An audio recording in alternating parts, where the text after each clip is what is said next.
नमस्कार। आज हम एक बड़ी दिलचस्प और सोचने पर मजबूर कर देने वाली कहानी को समझने की कोशिश करेंगे, जिसका नाम है दोस्त ही दोस्त का दुश्मन। असल में ये कहानी है गरीबी की, मजबूरी की और दोस्ती के एक बहुत मुश्किल इम्तिहान की। तो चलिए देखते हैं कि आखिर मजबूरी एक इंसान से क्या कुछ नहीं करवा सकती। कहानी की पूरी जड़ इसी एक लाइन में है। खाने के बिलाले पड़ रहे हैं। ये सिर्फ एक शिकायत नहीं है। ये वो बेबसी है जो कहानी में आगे जो कुछ भी होने वाला है ना, उसकी वजह बनती है।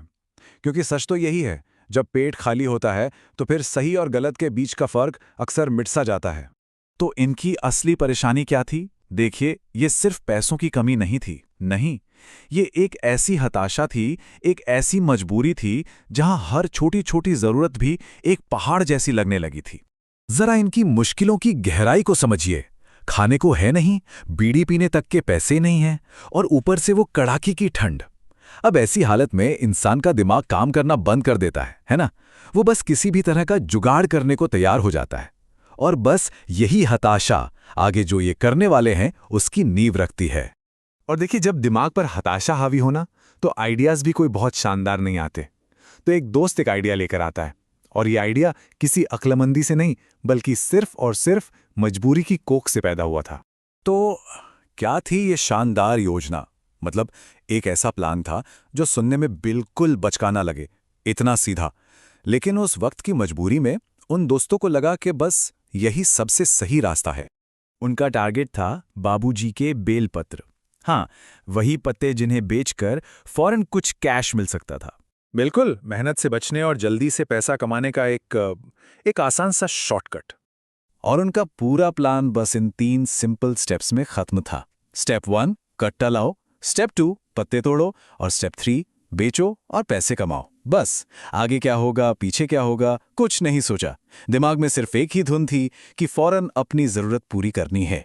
तो अब सवाल ये है कि क्या इतना सिंपल सा प्लान कामयाब हो सकता है? क्या सच में वो लोग अपनी गरीबी का हल इस छोटी सी चोरी से निकाल लेंगे? और अब कहानी अपने सबसे जरूरी मोड़ पर आती है। चोरी और फिर टकराव। यहीं पर उनकी किस्मत का और उससे भी बढ़कर उनकी दोस्ती का असली इम्तिहान होना था। और बस वो लोग काम पर लग गए। मतलब एकदम जल्दबाजी में, घबराहट में फटाफट पत्ते तोड़कर अपना कट्टा भरने लगते हैं। सोचिए, हर छोटी सी आहट पर उनका दिल कैसे जोरों से धड़क रहा होगा। डर भी था और थोड़ी सी उम्मीद भी। और फिर वही हुआ जिसका उन्हें सबसे ज्यादा डर था। एक आवाज आती है, चाचा, कुछ लोग तुम्हारे बेलपत्ते तोड़े ले रहे हैं। बस इसी एक आवाज ने उनके पूरे प्लान पर पानी फेर दिया। खेल यहीं खत्म था। और देखते ही देखते मालिक मौके पे पहुंच जाता है। अब भागने का कोई रास्ता नहीं बचा था। उनकी वो जो शानदार योजना थी ना, वो पूरी तरह से धूल में मिल चुकी थी। और अब बारी थी अंजाम भुगतने की। अब आता है वो पल, पकड़े जाने का वो लम्हा, जहां इस कहानी का टाइटल दोस्त ही दोस्त का दुश्मन एकदम सच हो जाता है। क्योंकि अब लड़ाई दोस्ती बचाने की नहीं, अब लड़ाई सिर्फ खुद को बचाने की शुरू होती है।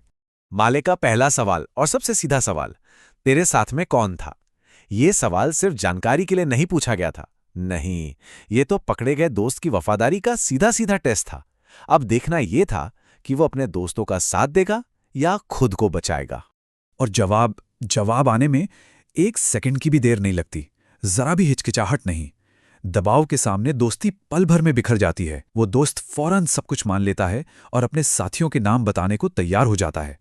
यहां पर गद्दारी एकदम साफ है, शमशू का और रईस का। ये वो लोग थे जो कुछ मिनट पहले तक उसके साथी थे, उसके दोस्त थे, और अब उसी की वजह से फंसने वाले थे। मतलब खुद को बचाने की एक छोटी सी कोशिश में उसने अपने ही दोस्तों को अपना दुश्मन बना लिया। तो प्लान फेल, दोस्ती खत्म। अब बचा क्या? कुछ नहीं, सिवाय पकड़े गए दोस्त की गिड़गिड़ाहट के और माफी की भीख के। कहां गया वो सारा कॉन्फिडेंस? कहां गया वो चोरी का इरादा? सब हवा हो गया। अब तो मुंह से बस एक ही बात निकल रही है, भाई साहब गलती हो गई। ये आवाज डर की है, लाचारी की है, उस इंसान की जो अब हर तरह से हार चुका है। और ये फर्क देखिए, कितना दिलचस्प है। चोरी करने से पहले उसकी मोटिवेशन क्या थी? गरीबी से पैदा हुई मजबूरी। और पकड़े जाने के बाद अब मोटिवेशन है सजा से बचने की मजबूरी।